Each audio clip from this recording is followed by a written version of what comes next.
University میں کسی کو پتہ نہ چلے کہ تم میرے نکاح میں ہو، خواہ مخواہ میری بے عزتی ہوگی۔ وہ مسکان کو دیکھ حقارت سے بولا تھا، جبکہ مصدق شاہ کو اپنے پروفیسر کے روپ میں دیکھ اس کا دل دھڑکا۔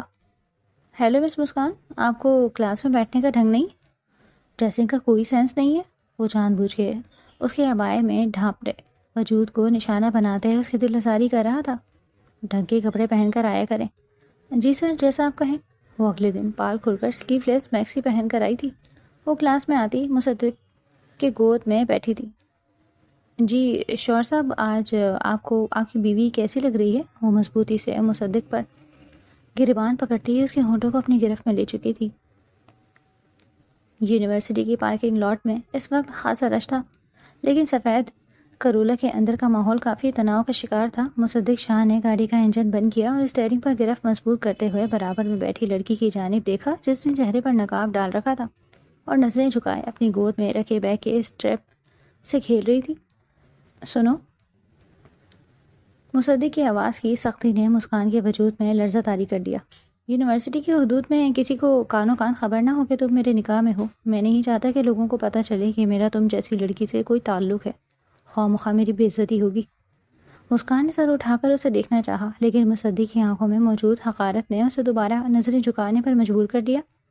نکاح کے ان چند مہینوں میں اسے یہ تو معلوم ہو گیا تھا کہ مصدق اسے ناپسند کرتا ہے، لیکن بے عزتی کا لفظ اس کے دل پر کسی نشتر کی طرح لگا۔ سمجھ آئی تمہیں؟ اس نے دوبارہ سرد لہجے میں پوچھا۔ جی ٹھیک ہے، مسکان نے بمشکل اپنے آنسو ضبط کرتے ہوئے جواب دیا۔ مصدق نے گہرا سانس لیا، اپنا لیپ ٹاپ بیگ اٹھایا اور گاڑی سے باہر نکل گیا۔ مسکان چند لمحے وہیں بیٹھی رہی، اپنے بکھرتے ہوئے مان کو سمیٹنے کی کوشش کرتی رہی۔ اسے کیا معلوم تھا کہ جس شخص کو وہ اپنا صاحبان سمجھ رہی تھی وہی آج اسے سرعام تذلیل کا نشانہ بنانے والا ہے۔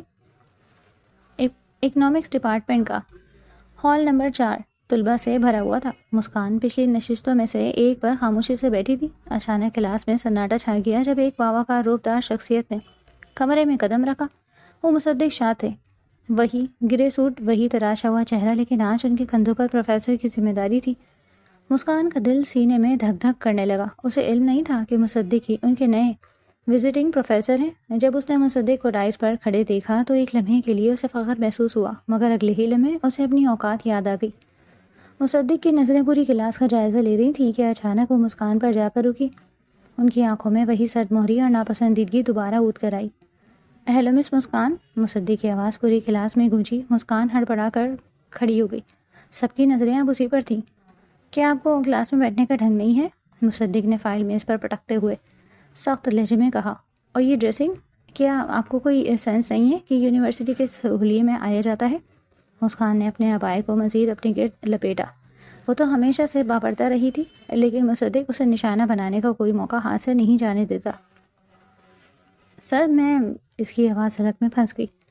دیکھیں مس، یہ کوئی مدرسہ نہیں ہے اور نہ ہی یہ آپ کا گھر ہے، مصدق نے طنزیہ مسکراہٹ کے ساتھ کہا۔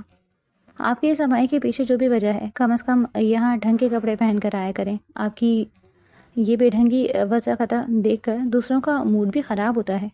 کلاس میں چند لڑکوں کے دبے دبے کہہ کہے گونجے۔ مسکان کی آنکھوں میں نمی تیرنے لگی، لیکن اس نے ہمت جمع کی اور بس اتنا کہا، جی سر، جیسا آپ کہیں۔ ٹھیک ہے، اب سب اپنا تعارف کروائیں گے، مصدق نے کرسی پر بیٹھتے ہوئے کہا۔ اپنا نام، پس منظر اور زندگی کا مقصد بتائیے۔ ایک ایک کر کے سب طلباء اپنا تعارف کروانے لگے۔ مصدق ہر ایک سے خوش اخلاقی سے بات کر رہا تھا، کسی کی تعریف کر رہا تھا تو کسی کو گائیڈ کر رہا تھا، لیکن جیسے ہی مسکان کی باری آئی اس کا لہجہ یکسر بدل گیا۔ ہاں تو مس مسکان، اب ذرا آپ ہم پر روشنی ڈالیں کہ آپ کا یہاں آنے کا مقصد کیا ہے۔ اگرچہ آپ کی شخصیت دیکھ کر لگتا نہیں کہ آپ کو تعلیم سے کوئی خاص لگاؤ ہوگا۔ مسکان کھڑی ہوئی، اس کے ہاتھ کپ کپا رہے تھے۔ میرا نام مسکان ہے، میں ایک چھوٹے سے قصبے سے آئی ہوں اور میرا مقصد… رکیں، مصدق نے اسے بیچ میں ہی ٹوک دیا۔ مصدق، تو بات کی بات ہے، پہلے یہ بتائیں کہ آپ کا بیک گراؤنڈ کیا ہے؟ سنا ہے چھوٹی جگہوں سے آنے والے لوگ اکثر یہاں صرف وقت ضائع کرنے آتے ہیں۔ مسکان کا چہرہ سرخ ہو گیا۔ سر، میرے بڑوں نے مجھے ہمیشہ عزت اور سچائی کا سبق دیا ہے۔ عزت؟ مصدق نے زوردار کہکا لگایا۔ مسکان، عزت ان کی ہوتی ہے جن کا کوئی لیول ہوتا ہے۔ آپ کا تو حلیہ ہی آپ کی ذہنی پستی کا پتہ دے رہا ہے۔ اس گھنے گھسے پٹے عبائے اور اس پرانی سوچ کے ساتھ آپ اس یونیورسٹی میں خود کو مسفٹ ثابت کر رہی ہیں. آپ کو تو یہاں ہونا ہی نہیں چاہیے تھا. پوری کلاس میں ایک عجیب سی خاموشی چھا گئی. مسکان کو ایسا محسوس ہوا جیسے کسی نے اسے سرعام تھپڑ مار دیا ہو. جس شخص کے نام کا نکاح اس کے ماتھے پر سجا تھا وہی سب کے سامنے اس کے خاندانی پس منظر اور اس کی حیا کا مذاق اڑا رہا تھا. بیٹھ جائیں. مصدق نے حکارت سے اسے بیٹھنے کا اشارہ کیا. آئندہ میری کلاس میں آنے سے پہلے شیشے میں اپنی شکل دیکھ کر آیا کریں کہ آپ ایک پروفیسر کے سامنے کھڑی ہونے کے قابل ہیں بھی یا نہیں. مسکان خاموشی سے بیٹھ گئی لیکن اس کی روح زخمی ہو چکی تھی. اسے احساس ہوا کہ یہ سیمسٹر اس کے لیے صرف پڑھائی کا نہیں بلکہ اپنی ٹوٹی ہوئی انا کو سمیٹنے کا کٹھن سفر ہونے والا تھا. کلاس روم میں مسکان کی تذلیل کرنے کے بعد مصدق شاہ جب اپنے کیبن سے واپس آیا تو کرسی کی پشت سے سر ٹکا کر اس نے آنکھیں موند لی. مسکان کا وہ سہما وہ وجود اور پرانے طرز کا عبایا اس کی آنکھوں کے سامنے گھوم گیا. ایک عجیب سی جھنجھلاہٹ نے اسے آ گھیرا. وہ اس لڑکی سے جتنی جان چھڑانا چاہتا تھا وہ زنجیر بن کر اتنی ہی اس کے پیروں سے لپٹی ہوئی تھی. اس زنجیر کی کڑیاں آج کی نہیں تھی بلکہ سالوں پرانی تھی جب شاہ حویلی کی دیواروں نے ایک بغاوت دیکھی تھی. یہ اس وقت کی بات تھی جب آغا جان اپنی عمر کی 70ویں دہائی میں تھے اور مصدق کا چھوٹا بھائی صفدر ابھی بمشکل 5 سال کا تھا. شاہ حویلی کے اصول پتھر پر لکیر کی طرح اٹل تھے اور ان اصولوں کے سب سے بڑے محافظ آغا جان خود تھے. ان کے بڑے بیٹے عثمان شاہ مصدق صفدر اور جنید کے والد نے تو ہمیشہ سر تسلیم خم کیا تھا مگر ان کے چھوٹے بیٹے علی شاہ نے حویلی کی روایتوں سے بغاوت کر دی تھی. آغا جان میں سمینہ کے بغیر نہیں رہ سکتا. وہ میری زندگی ہے. علی شاہ نے حویلی کے وسیع دالان میں کھڑے ہو کر پہلی بار اپنے باپ کی آنکھوں میں آنکھیں ڈال کر کہا تھا. آغا جان جو صوفے پر رعونت سے برجمان تھے ان کی آنکھوں میں غضبناک شعلے بھڑک اٹھے. انہوں نے اپنی چھڑی زمین پر زور سے ماری. اپنی زبان کو لگام دو علی. شاہوں کے خاندان میں ہمارے اس خالص خون میں کسی غیر برادری اور کمتر خون کی ملاوٹ نہیں ہو سکتی. یہ میرا آخری فیصلہ ہے. یہ کیسا فیصلہ ہے بابا سائیں؟ کیا محبت کرنا کوئی جرم ہے؟ سمینہ ایک شریف اور خاندانی لڑکی ہے بس شاہ نہیں ہے. کیا یہی اس کا قصور ہے؟ علی شاہ نے منت بھرے لہجے میں واسطے دیے. شرافت اپنی جگہ لیکن شاہ حویلی کی بہو صرف شاہوں کی بیٹی ہی بنے گی. اگر تم نے اس لڑکی کا نام دوبارہ لیا تو یاد رکھنا میرے لیے تم مر جاؤ گے. آغا جان کا دو ٹوک فیصلہ حویلی کی طرح دیوار سے ٹکرا کر رہ گیا. علی شاہ اس قدر بزن اور دل برداشتہ ہوئے کہ اسی شام بنا کسی کو بتائے اپنا سامان اٹھایا اور حویلی چھوڑ چلے گئے. چند دن بعد صرف ایک فون کال آئی تھی. میں نے سمینہ سے کورٹ میرج کر لی ہے. عثمان بھائی آغا جان سے کہیے گا کہ مجھے معاف کر دیں. علی شاہ نے اپنے بڑے بھائی عثمان شاہ کو اطلاع دی. اس خبر نے آغا جان کو اندر سے توڑ کر رکھ دیا تھا. انہیں اپنے لاڈلے بیٹے سے اس انتہائی قدم کی قطعی امید نہیں تھی. حویلی کے دروازے علی شاہ کے لیے ہمیشہ کے لیے بند کر دیے گئے تھے اور ان سے ہر قسم کا تعلق توڑ لیا گیا. علی شاہ بھی اپنے خاندان سے کٹ کر بہت ٹوٹ گئے تھے لیکن سمینہ کی محبت اور اس کے بے لوث ساتھ نے انہیں گرنے نہیں دیا. دونوں ایک چھوٹے سے کرائے کے گھر میں اپنی نئی دنیا بسا چکے تھے. وقت گزرتا گیا اور پھر ان کی زندگی میں مسکان کی آمد ہوئی. پہلی بیٹی کی پیدائش پر علی شاہ کی خوشی دیدنی تھی. خون آخر خون ہوتا ہے. وہ اپنی ننھی سی بیٹی اور سمینہ کو لے کر شاہ حویلی چلے آئے. آغا جان دیکھیے آپ کی پوتی. علی شاہ نے لرزتے ہاتھوں سے پھول سی بچی آغا جان کی گود میں ڈالی. آغا جان نے اس معصوم گلابی چہرے والی بچی کو دیکھا تو ان کے اندر جمی ہوئی سرد مہری کی برف کچھ پگھلنے لگی. مسکان کے خدخال بالکل شاہوں جیسے تھے. انہوں نے بچی کے ماتھے پر بوسہ دیا لیکن ان کی یہ نرمی صرف مسکان تک محدود تھی. جب انہوں نے نظر اٹھا کر علی شاہ کی طرف دیکھا تو ان کی آنکھوں میں وہی پرانی سختی تھی اور دروازے کے پاس کھڑی سمینہ کو تو انہوں نے پلٹ کر ایک نظر دیکھنا بھی گوارا نہ کیا.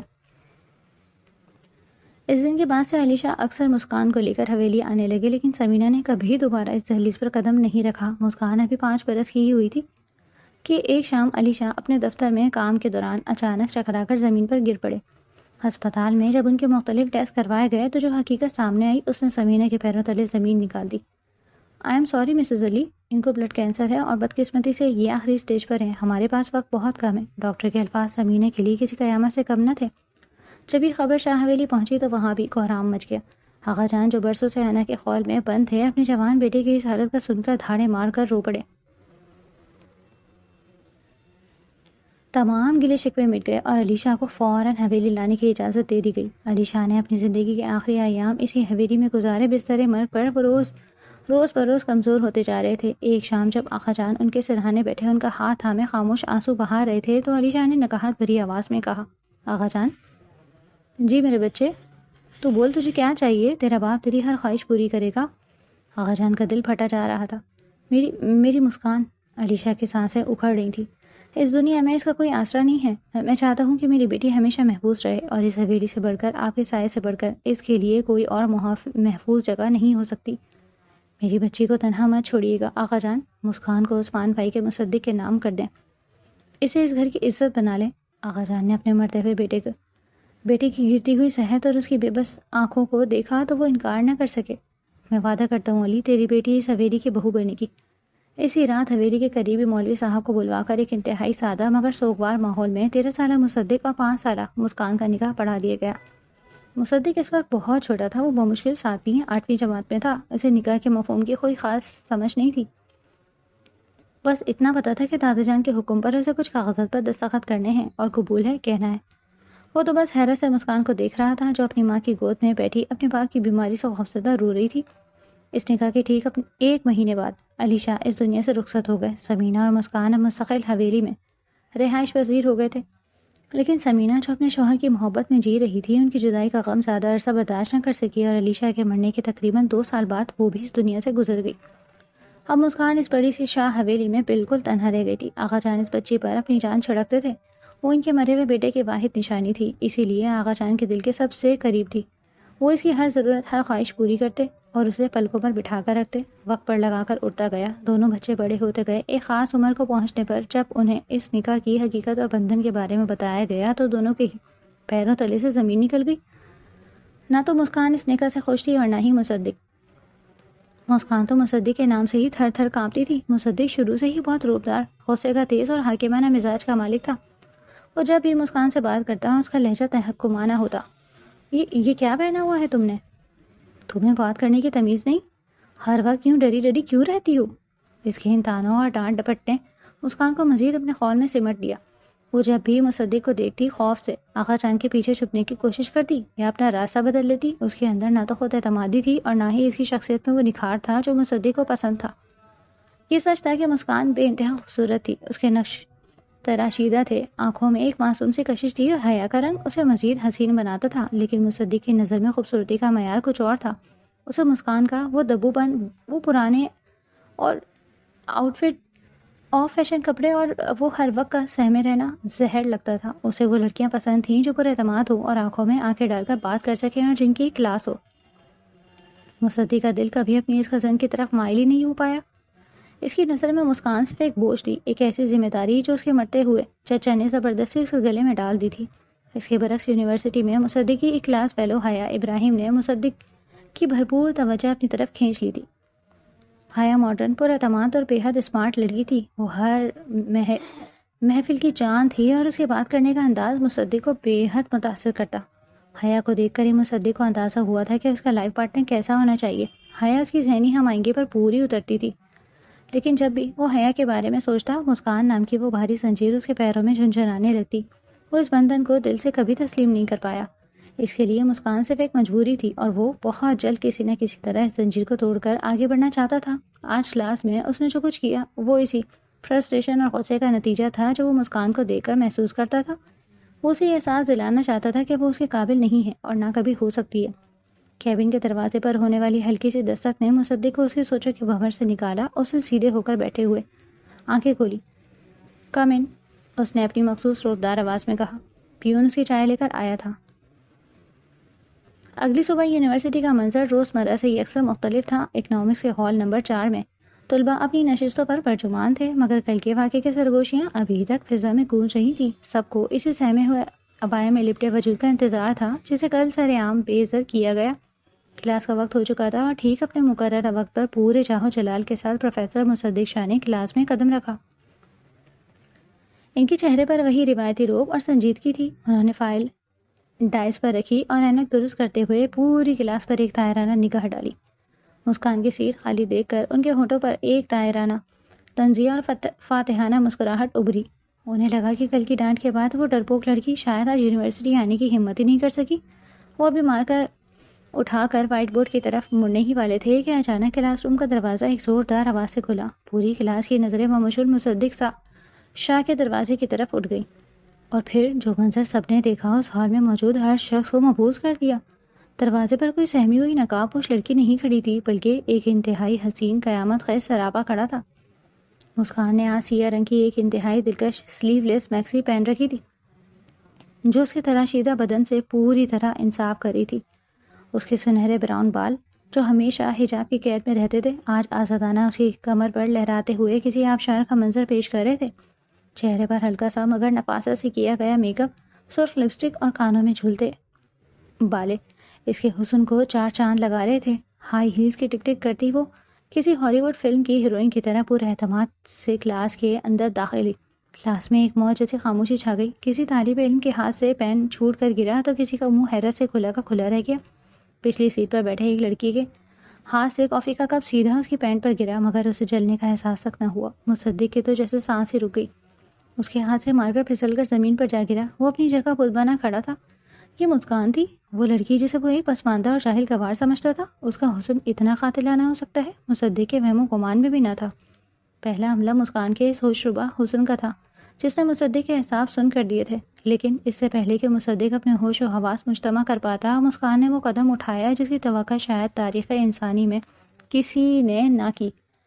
وہ اپنی مخصوص نشست کی طرف جانے کے بجائے سیدھی ڈائس کی طرف آئی. مصدق کی آنکھیں پھٹی کی پھٹی رہ گئیں. مسکان اس کے بالکل قریب آئی اور پھر اس نے ایک ادا سے مصدق کے کندھوں پر ہاتھ رکھا اور پورے اعتماد کے ساتھ مصدق کی گود میں ڈائس کی کرسی پر بیٹھ گئی. کلاس میں ہوٹنگ کی آواز گونجنے لگی. 2-3 لڑکیاں تو باقاعدہ اپنی سیٹوں سے کھڑی ہو گئیں. جی شوہر صاحب، مسکان کی مخملی دلکش آواز پورے ہال میں گونجی. اس نے مضبوطی سے مصدق کا گریبان پکڑ کر اسے اپنی طرف کھینچا اور اس کی آنکھوں میں آنکھیں ڈال کر ایک دل فریب مسکراہٹ کے ساتھ بولی، آج آپ کو آپ کی بیوی کیسی لگ رہی ہے؟ مصدق کے دماغ کے سارے فیوز ایک ساتھ اڑ گئے. اس کی حالت اس وقت ایسی تھی جیسے کسی نے اسے 440 وولٹ کا جھٹکا دے دیا. ایک طرف اس کی گود میں بیٹھی وہ قیامت خیز لڑکی تھی جس کی قربت اور پرفیوم کی مسحور کن خوشبو اس کے حواس معطل کر رہی تھی، اور دوسری طرف کلاس میں بیٹھے 50 طلبہ تھے جن کی آنکھیں حیرت سے باہر ابل پڑی تھیں. مسکان کی اس حرکت نے مصدق پر دوسرا اور سب سے خطرناک حملہ کیا تھا، اور وہ حملہ تھا غیرت کا. جس لڑکی کو وہ کل تک کلاس میں ذلیل کر رہا تھا، آج اس لڑکی کو اس بے باک حلیے میں کھلے بازو اور بکھرے بالوں کے ساتھ ان غیر مردوں کے سامنے دیکھ کر مصدق کے اندر کا جاگیردار اور شوہر ایک دم سے جاگ اٹھا. اس کی آنکھوں میں جو ستائش اور حیرت تھی وہ چند ہی سیکنڈز میں خطرناک غصے اور وحشت میں بدل گئی. اس کا خون جیسے کھولنے لگا. یہ کیا بےہودگی ہے؟ مصدق نے بمشکل دانت پیستے ہوئے غرائی ہوئی آواز میں کہا. اس نے تیزی سے اپنا کوٹ اتارا اور فوراً مسکان کے ننگے بازو اور کندھوں پر ڈال کر اسے پوری طرح ڈھانپ دیا. اس سے پہلے کہ کلاس کا کوئی بچہ اپنے موبائل نکال کر ویڈیو بناتا، مصدق نے ایک جھٹکے سے مسکان کا بازو پکڑا اور اس کی گرفت اتنی سخت تھی کہ مسکان کے منہ سے ہلکی سی سسکی نکل گئی. میرے ساتھ آؤ. وہ بھنکارا اور مسکان کو لگ بھگ گھسیٹتے ہوئے کلاس روم سے باہر لے گیا.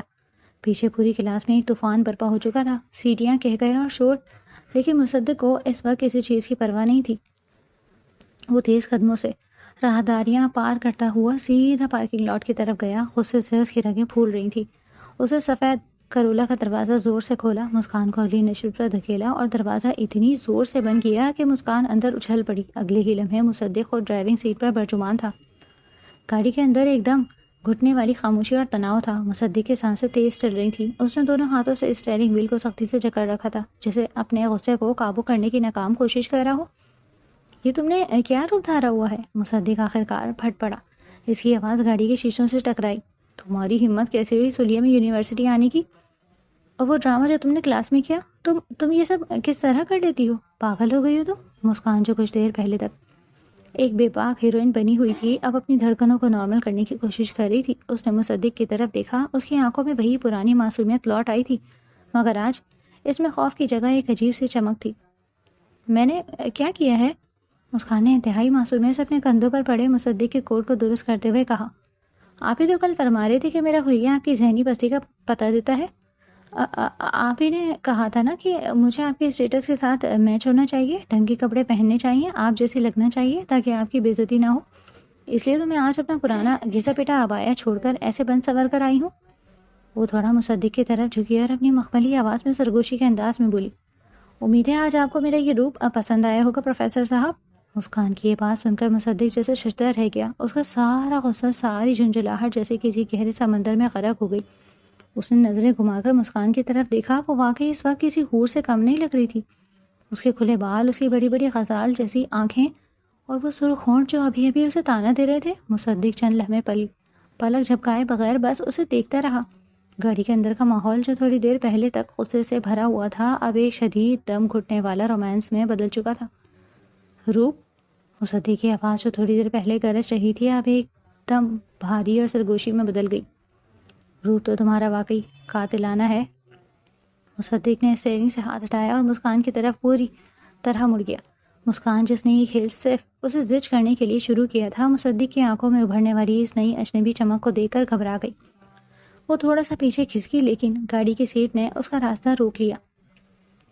اتنا قاتلانہ؟ مصدق اس کے مزید قریب ہوا، یہاں تک کہ اسے مسکان کی تیز چلتی سانسیں اپنے چہرے پر محسوس ہونے لگیں۔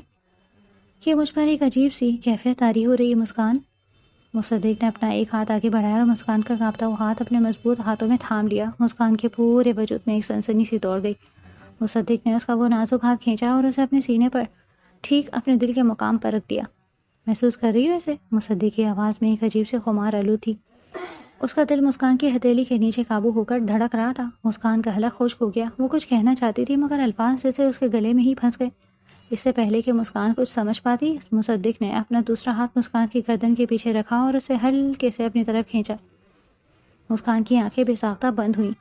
مصدق کا چہرہ اس کے چہرے کے بالکل قریب تھا۔ اس نے اپنے ہونٹوں کو مسکان کی گردن کے نازک اور حساس حصے کے قریب لایا۔ مسکان کو اس کی گرم سانسیں اپنی گردن پر محسوس ہوئیں اور پھر مصدق نے وہاں ایک نرم مگر پرجوش جسارت کی۔ اس کے ہونٹوں کا لمس مسکان کی گردن پر کسی دہکتے ہوئے انگارے کی طرح لگا۔ مسکان کا رواں رواں کانپ اٹھا۔ اس کے جسم میں ایک انوکھی میٹھی سی سرشاری دوڑنے لگی۔ اس کی گرفت مصدق کے کوٹ پر مضبوط ہو گئی اور اس نے لطف اور حیا کے مارے اپنی آنکھیں سختی سے بند کر لیں۔ یہ وہ مصدق نہیں تھا جس سے وہ ڈرتی تھی۔ یہ ایک ایسا مرد تھا جو اس کے حسن کے سحر میں پوری طرح گرفتار ہو چکا تھا۔ مصدق کے اندر کا طوفان بے قابو ہوتا جا رہا تھا۔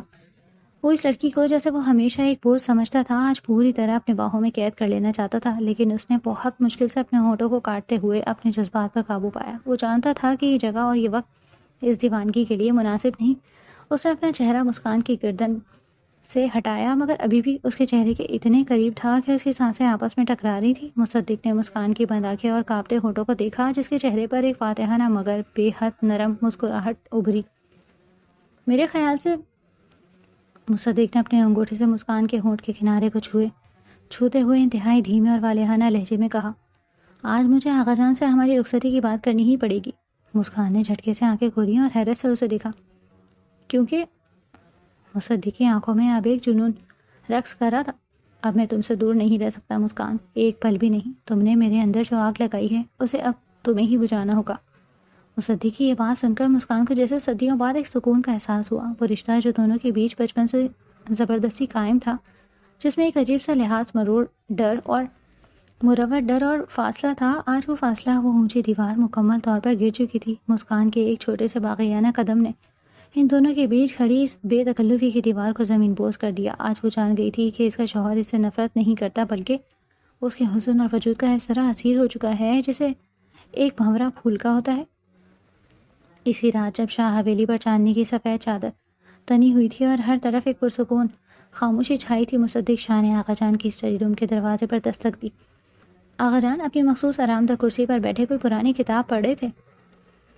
آ جاؤ مصدق، انہوں نے اینک کے شیشوں کے اوپر سے دیکھتے ہوئے کہا۔ مصدق اندر داخل ہوا۔ وہ عام طور پر آغا جان کے سامنے بہت پراعتماد رہتا تھا مگر آج اس کے چہرے پر ایک عجیب سی ہچکچاہٹ اور حیا تھی۔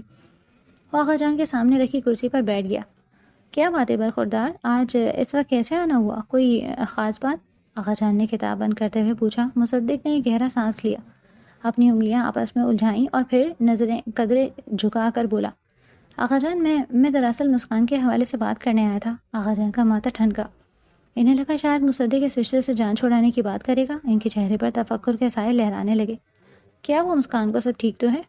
جی آغا جان، سب بالکل ٹھیک ہے، بلکہ مصدق نے ہمت جمع کی اور سیدھا آغا جان کی آنکھوں میں دیکھتے ہوئے کہا، میں چاہتا ہوں کہ اب ہم مسکان کی رخصتی کر لیں۔ وہ پڑھائی تو کر ہی رہی ہے مگر میں چاہتا ہوں کہ اب وہ باقاعدہ میری بیوی کی حیثیت سے اس حویلی کے اس حصے میں آئے جو ہمارا ہے۔ اب مزید انتظار کی ضرورت نہیں۔ یہ الفاظ آغا جان کے لیے کسی خوشخبری سے کم نہ تھے۔ وہ جو پچھلے کئی سالوں سے اس رشتے کو پایہ تکمیل تک پہنچانا چاہتے تھے مگر مصدق کے سخت تیوروں اور ناراضگی کی وجہ سے ہمیشہ خاموش رہتے تھے۔ آج اپنے پوتے کے منہ سے رخصتی کی بات سن کر ان کی آنکھوں میں خوشی کے آنسو تیرنے لگے. ان کے چہرے پر ایک گہرا اور طمانینت بھرا سکون اتر آیا. انہیں اپنا مرتا ہوا بیٹا علی شاہ یاد آ گیا جسے کیا گیا وعدہ آج پوری طرح مکمل ہونے جا رہا تھا. آقا جان نے اپنی کرسی سے اٹھ کر مصدق کے ماتھے پر بوسہ دیا.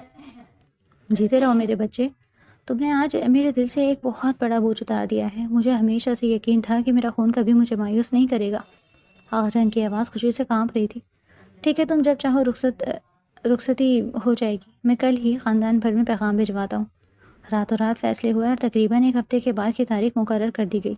اگلی صبح سے شاہ حویلی، جو برسوں سے ایک خاموش اور سوگوار سی عمارت بنی ہوئی تھی جیسے شادی کے ہنگاموں سے جاگ اٹھی ہو، حویلی کے وسیع صحن میں رنگ برنگے شامیانے لگنے شروع ہو گئے تھے. کام کرنے والیوں کی بھاگم دوڑ، ڈھولک کی تھاپ اور روایتی شادی کے گیتوں نے حویلی کی در و دیوار میں ایک نئی روح پھونک دی تھی. مسکان جو اپنے کمرے کی کھڑکی سے یہ سب تیاریاں دیکھ رہی تھی، اس کے لبوں پر ایک شرمیلی مسکراہٹ تھی. اسے یاد تھا کہ آج صبح جب وہ ناشتے کی میز پر تھی تو مصدق نے سب کے سامنے اسے ایک گہری معنی خیز نظروں سے دیکھا تھا جس میں ایک واضح پیغام تھا: اب تم بچ کر نہیں جا سکتی. اس کا دل زور سے دھڑکا. ایک طرف ڈر تھا تو دوسری طرف ایک انجانی سے خوشی جو اب اس کی زندگی کا مستقل حصہ بننے والی تھی. شاہ حویلی کے بالائی کمرے میں اس وقت خاموشی کا راج تھا، مگر مصدق شاہ کے ذہن میں خیالات کا ایک طوفان برپا تھا. کھڑکی سے باہر نظر آتی شادی کی تیاریوں کی چہل پہل اسے ایک عجیب سا سکون دے رہی تھی. وہ اپنی الماری سے شیروانی کا انتخاب کر رہا تھا کہ اچانک اس کے آئی فون کی اسکرین روشن ہوئی اور حیا ابراہیم کا نام چمکنے لگا.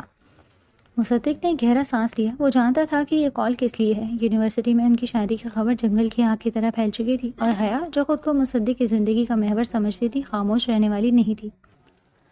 اس نے فون اٹھایا اور کان سے لگایا. ابھی اس نے ہیلو بھی نہیں کہا تھا کہ دوسری طرف سے حیا کی غسلی اور بھاری آواز گونجی.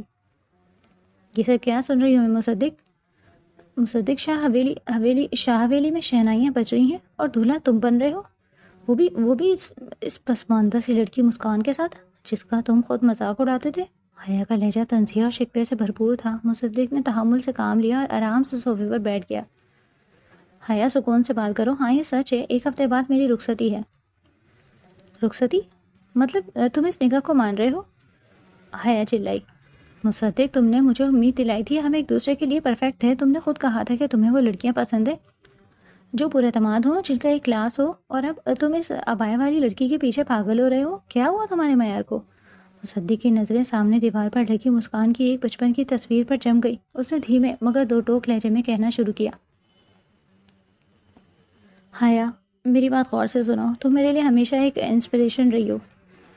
تمہارا کانفیڈنس، تمہارا اسٹائل، تمہارا بات کرنے کا انداز، ان سب چیزوں نے مجھے متاثر کیا تھا. میں ان سے انکار نہیں کرتا. مجھے لگتا تھا کہ شاید مجھے ایسی ہی کسی لڑکی کی تلاش ہے. لیکن حیا، متاثر ہونے اور محبت میں بہت بڑا فرق ہوتا ہے، جو میں اب سمجھا ہوں. کیا مطلب ہے تمہارا؟ حیا کی آواز میں اب غصے کے ساتھ ساتھ حیرت بھی تھی. مطلب یہ کہ مسکان کے ساتھ میرا نکاح بچپن سے ہو چکا تھا. وہ ہمیشہ سے میری زندگی کا حصہ تھی، مگر میں اپنی انا اور جاہلانہ معیار کے پیچھے چھپ کر اس حقیقت سے بھاگ رہا تھا. مجھے اپنی فیلنگز کا پہلے کوئی آئیڈیا نہیں تھا، کیونکہ میں نے کبھی اسے اس نظر سے دیکھا ہی نہیں تھا. میں اسے ایک بوجھ سمجھتا رہا، ایک ایسی زنجیر جو میرے پیروں میں زبردستی باندھی گئی تھی. مصدق تھوڑی دیر کے لیے رکا، پھر اس کی آواز میں ایک عجیب سی چاشنی اور پختگی آ گئی. لیکن اس دن جب اس نے وہ قدم اٹھایا، جب اس نے میرے ہی الفاظ کو ڈھال بنا کر مجھے آئینہ دکھایا، تو مجھے احساس ہوا کہ میں کتنا غلط تھا. مسکان وہ نہیں ہے جو میں سمجھ رہا تھا. اس کی حیا، اس کی سادگی اور اب اس کا وہ نیا روپ. حیا، میری اصل محبت مسکان ہی ہے. میرا سکون، میری بے چینی اور میری زندگی کی تمام رعنائیاں اب صرف اس کی گرد گھومتی ہیں. میں نے اپنی روح کو ٹٹولا ہے اور وہاں صرف مسکان کا نام لکھا پایا. تو میں کیا تھی تمہارے لیے؟ صرف ایک وقت گزاری؟ حیا نے بھرائی ہوئی آواز میں پوچھا. نہیں حیا، تم میری ایک بہترین دوست ہو. تمہاری وجہ سے ہی مجھے احساس ہوا کہ مجھے اپنی زندگی میں کیا چاہیے. تمہاری موجودگی نے مجھے یہ سمجھنے میں مدد دی کہ میں کس قسم کی شخصیت کی تلاش میں ہوں، اور آخر میں وہ منزل مجھے مسکان کی صورت میں ملی. ہم اچھے دوست تھے اور ہمیشہ رہیں گے، لیکن میرے دل کی ملکہ صرف مسکان شاہ ہے. میری زندگی کا اصل سکون اب صرف اسی میں ہے، اور میں اسے مزید تڑپانا نہیں چاہتا. حیا دوسری طرف خاموش ہو گئی. شاید اسے اندازہ ہو گیا تھا کہ مصدق اب اس کے قابو سے باہر نکل چکا ہے، اور وہ جس جنون سے بات کر رہا تھا اسے بدلنا ناممکن ہے. آئی ہوپ تم سمجھ گئی ہوگی. اب مجھے جانا ہے، بہت تیاریاں باقی ہیں. مصدق نے بغیر کسی ہچکچاہٹ کے کہا. ٹھیک ہے مصدق، اگر یہی تمہارا فیصلہ ہے تو خوش رہو، حیا نے بھرائی ہوئی آواز میں کہا اور فون کٹ کر دیا. فون بند کرتے ہی مصدق نے ایک طویل اور پرسکون سانس لیا. اسے ایسا محسوس ہوا جیسے اس کے کندھوں سے منو وزنی بوجھ اتر گیا ہو. وہ تمام الجھنیں، وہ تمام دوغلاپن جو اسے اندر ہی اندر کھا رہا تھا اب ختم ہو چکا تھا۔ اس نے کھڑکی سے نیچے دیکھا جہاں مسکان پھولوں کے انتخاب کے لیے مالی سے کچھ بات کر رہی تھی۔ دھوپ کی ایک کرن اس کے چہرے پر پڑ رہی تھی جس سے وہ کسی پری جیسی لگ رہی تھی۔ مصدق کے لبوں پر ایک والہانہ مسکراہٹ آ گئی۔ اب اسے کسی حیا، کسی کلاس یا کسی سوسائٹی کی پرواہ نہیں تھی۔ وہ جان چکا تھا کہ اس کی کائنات یہی لڑکی ہے۔ وہ تیزی سے سیڑھیاں اتر کر نیچے گیا اور سیدھا مسکان کے پاس پہنچا۔ مسکان اسے اچانک اپنے سامنے دیکھ کر تھوڑا ٹھٹکی۔ سفید گلاب، مصدق نے اس کی آنکھوں میں جھانکتے ہوئے کہا۔ جی؟ مسکان حیران ہوئی۔ شادی کے اسٹیج پر صرف سفید گلاب ہوں گے، تمہاری طرح پاکیزہ اور مہکتے ہوئے۔ مصدق نے سب کے سامنے آقا جان کی موجودگی کا لحاظ کیے بغیر مسکان کے ماتھے پر بوسہ دیا اور پھر سے شادی کی تیاریوں کی نگرانی کرنے لگا۔ پوری حویلی میں اب صرف خوشیوں کا ڈیرا تھا اور مصدق شاہ جو کبھی اس رشتے سے بھاگتا تھا اب اسے پانے کے لیے بے قرار تھا۔ شاہ حویلی کے در و دیوار آج روشنیوں میں نہائے ہوئے تھے۔ ہر طرف سفید اور سرخ گلابوں کی ملی جلی مسحور کن خوشبو پھیلی ہوئی تھی۔ حویلی کا وہ دالان جہاں کبھی علی شاہ نے اپنی محبت کی خاطر بغاوت کی تھی، آج وہیں ان کی بیٹی مسکان کی رخصتی کی تقریب پورے جاہ و جلال سے منائی جا رہی تھی۔ اگرچہ ان کا نکاح برسوں پہلے ہو چکا تھا لیکن آج باقاعدہ طور پر مسکان کو حویلی کے اس حصے میں جانا تھا جو مصدق شاہ کی علمداری میں تھا۔ مسکان اپنے کمرے میں آئینے کے سامنے بیٹھی تھی۔ آج وہ کوئی سہمی ہوئی پرانے عبائے میں چھپی ہوئی لڑکی نہیں تھی بلکہ شاہ حویلی کی باقاعدہ دلہن تھی۔ گہرے سرخ رنگ کا بھاری عروسی جوڑا جس پر سنہرے تاروں کا نفیس کام کیا گیا تھا اس کے حسن کو چار چاند لگا رہا تھا۔ ماتھے پر سجا جھومر، گلے میں پڑا خاندانی گلوبن اور کلائیوں میں چھنکتی چوڑیاں اسے کسی مغل شہزادی کا روپ دے رہی تھیں۔ بیوٹیشین نے اس کے غزال جیسی آنکھوں میں کاجل کی گہری لکیر کھینچی تھی جس نے اس کی نظروں کے سحر کو مزید گہرا کر دیا تھا۔ دروازہ کھلا اور آغا جان اندر داخل ہوئے۔ مسکان کو اس روپ میں دیکھ کر ان کی آنکھوں میں آنسو آ گئے۔ انہیں اپنا بیٹا علی شاہ یاد آ گیا۔ میری بچی، آغا جان نے آگے بڑھ کر مسکان کے ماتھے پر بوسہ دیا۔ آج تو بالکل پریوں جیسی لگ رہی ہے۔ میری دعا ہے کہ تو ہمیشہ یوں ہی مسکراتی رہے۔ مسکان کی آنکھوں سے ایک آنسو پھسل کر اس کے رخسانوں پر گرا جسے آغا جان نے فوراً صاف کر دیا۔ پگلی، آج رونے کا دن نہیں ہے، آج تو شاہ حویلی کی خوشیوں کا دن ہے۔ باہر دلان میں مصدق شاہ سیاہ رنگ کی نفیس شیروانی میں ملبوس کھڑا تھا۔ اس کے چہرے پر ایک عجیب سی طمانینت اور ہونٹوں پر ایک دلکش مسکراہٹ تھی۔ وہ بے چینی سے اپنی دلہن کا انتظار کر رہا تھا۔ جیسے ہی مسکان اپنی سہیلیوں اور کزنز کے جھرمٹ میں نظر جھکائے سرخ گھونگھٹ میں چھپی دالان میں آئی مصدق کی تو جیسے سانسیں ہی تھم گئی۔ وہ ٹکٹکی باندھے بس اسی سراپے کو دیکھ رہا تھا جو آج مکمل طور پر اس کا ہونے جا رہا تھا۔ آغا جان نے آگے بڑھ کر مسکان کا کانپتا ہوا ہاتھ مصدق کے ہاتھ میں دیا۔ مصدق، آغا جان کی آواز بھر آئی۔ علی نے اپنی جان دیتے وقت یہ امانت مجھے سونپی تھی۔ آج میں یہ امانت تمہیں سونپ رہا ہوں۔ اس کی آنکھ میں کبھی آنسو نہ آنے دینا ورنہ میں تمہیں کبھی معاف نہیں کروں گا۔ مصدق نے مسکان کے سرد پڑتے ہاتھ کو اپنے گرم اور مضبوط ہاتھ میں سختی سے تھام لیا۔ یہ میرا آپ سے وعدہ ہے آقا جان، مسکان اب میری عزت، میری محبت اور میرا غرور ہے۔ میں اس کی آنکھ میں کبھی دکھ کا آنسو نہیں آنے دوں گا۔ مصدق کے لہجے کی پختگی اور سچائی نے آقا جان کو مطمئن کر دیا۔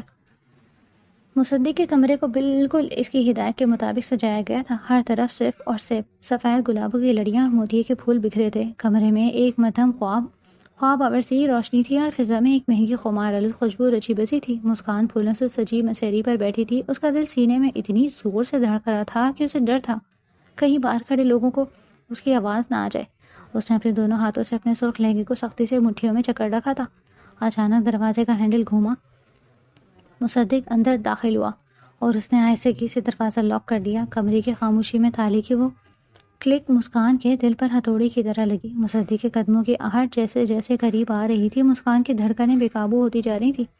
مصدق آ کر اس کے بالکل سامنے بیڈ پر بیٹھ گیا۔ کچھ دیر تک کمرے میں صرف ان دونوں کی سانسوں کی آواز گونجتی رہی۔ مصدق بس خاموشی سے اس سرخ جوڑے میں سمٹے کانپتے ہوئے وجود کو دیکھ رہا تھا۔ اسے اپنے پچھلے تمام سالوں کے رویے پر شدید ملال ہو رہا تھا کہ وہ کس قدر اندھا تھا جو اپنے پاس موجود اس ہیرے کو پتھر سمجھتا رہا۔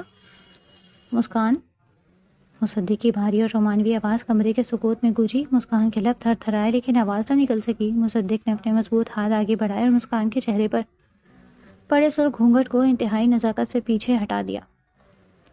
گھونگھٹ ہٹتے ہی مسکان کا وہ چاند سا چہرہ، شرم و حیا سے جھکی ہوئی کاجل بھری آنکھیں اور سرخ لب مصدق کی نظروں کے سامنے تھے۔ مصدق کے منہ سے بے ساختہ ایک سسکی سی نکلی۔ اس نے اپنی زندگی میں اس قدر حسین لڑکی کبھی نہیں دیکھی تھی۔ وہ مسکان کے حسن کے سحر میں اس قدر کھو گیا کہ چند لمحے کچھ بول ہی نہ سکا۔ کیا واقعی تم ہو مسکان؟ مصدق نے سرگوشی کے انداز میں کہا جیسے اسے اپنے جاگنے پر شک ہو۔ مسکان کی دھیرے سے اپنی پلکیں اٹھائیں اور مصدق کی آنکھوں میں دیکھا، جہاں اب کوئی حقارت، کوئی غصہ نہیں تھا، بلکہ ایک اتھاہ سمندر جسے گہری محبت اور طلب تھی۔ مصدق نے مسکان کے دونوں ہاتھ اپنے ہاتھوں میں لے کر ان کی پشت پر اپنے لب رکھ دیے۔ مجھے معاف کر دو مسکان۔ مصدق کا لہجہ ندامت اور محبت کا ایک عجیب سا امتزاج تھا۔ ان تمام سالوں کی اذیت کے لیے، میرے اس جاہلانہ غرور کے لیے، اور ہر اس آنسو کے لیے جو میری وجہ سے تمہاری ان خوبصورت آنکھوں سے گرا۔ میں اندھا تھا مسکان، جو یہ نہیں دیکھ پایا کہ میری زندگی کا اصل سکون تو ہمیشہ سے میرے پاس ہی تھا۔ مسکان کی آنکھوں میں نمی تیرنے لگی۔ آپ کو معافی مانگنے کی ضرورت نہیں ہے مصدق، جو کچھ بھی ہوا شاید اسی طرح ہونا لکھا تھا۔ نہیں۔ مصدق نے اپنا ایک ہاتھ مسکان کے رخسار پر رکھا اور اپنے انگوٹھے سے اس کا آنسو صاف کیا۔ میں نے تمہیں بہت دکھ دیے ہیں، لیکن اس دن یونیورسٹی کے اس پارکنگ میں جب تم نے میرا ہی کوٹ اوڑھ کر میری آنکھوں میں آنکھیں ڈال کر مجھ سے سوال کیا تھا، تو تم نے صرف میری اینا کے اس خول کو توڑ دیا تھا جس میں نے خود کو قید کر رکھا تھا۔ اس دن مجھے پہلی بار احساس ہوا کہ میں تم پر کس قدر حق جتانا چاہتا ہوں۔ مسکان کے گال شرم سے دہک اٹھے۔ اسے وہ دن یاد آ گیا جب اس نے اپنی ساری ہمت جمع کر کے مصدق کے سامنے بغاوت کی تھی۔ تم جانتی ہو تم اس دن کتنی قاتل لگ رہی تھی۔ مصدق کے لہجے میں اب ایک شوق خمار آ چکا تھا۔ وہ مسکان کے مزید قریب ہوا۔ لیکن آج تم اس دن سے بھی زیادہ 1000 گنا زیادہ حسین لگ رہی ہو، اتنی حسین کہ میرا دل کر رہا ہے تمہیں دنیا کی تمام نظروں سے چھپا کر اپنے اندر اتار لوں۔ مصدق کی قربت سے مسکان کا رواں رواں کانپنے لگا۔ مصدق نے مسکان کی گھبراہٹ کو محسوس کرتے ہوئے مسکرایا۔ اس نے نرمی سے مسکان کے ماتھے سے جھومر کو کھولا۔ یہ بھاری سے برات تمہارے حسن کو چھپا رہے ہیں میری جان۔ مصدق نے ایک ایک کر کے نہایت نزاکت سے مسکان کے گلے کا ہار، کانوں کے جھمکے اور چوڑیاں اتار کر سائڈ ٹیبل پر رکھ دی۔ ہر زیور اتارتے ہوئے اس کی انگلیاں جب مسکان کے مخملی جلد کو چھوتی تو مسکان کے جسم میں ایک سنسنی سی دوڑ جاتی۔ اب مسکان صرف اپنے اس سرخ جوڑے میں تھی اور مصدق کی گہری نظریں اس کے وجود کا طواف کر رہی تھی۔ مسکان میری طرف دیکھو۔ مصدق نے مسکان کی تھوڑی پر انگلی رکھ کر اس کا چہرہ اپنی طرف اٹھایا۔ مسکان نے کانپتی پلکوں کے ساتھ اسے دیکھا۔ کیا تم آج بھی مجھ سے ڈرتی ہو؟ مسکان نے اس کی آنکھوں کی گہرائی میں جھانکتے ہوئے پوچھا۔ نہیں۔ مسکان کی آواز ایک سرگوشی سے بھی متھم تھی۔ اب نہیں ڈرتی؟ تو پھر یہ دھڑکن اتنی بے قابو کیوں ہے؟ مصدق نے مسکراتے ہوئے مسکان کا ہاتھ پکڑ کر اپنے سینے پر رکھا۔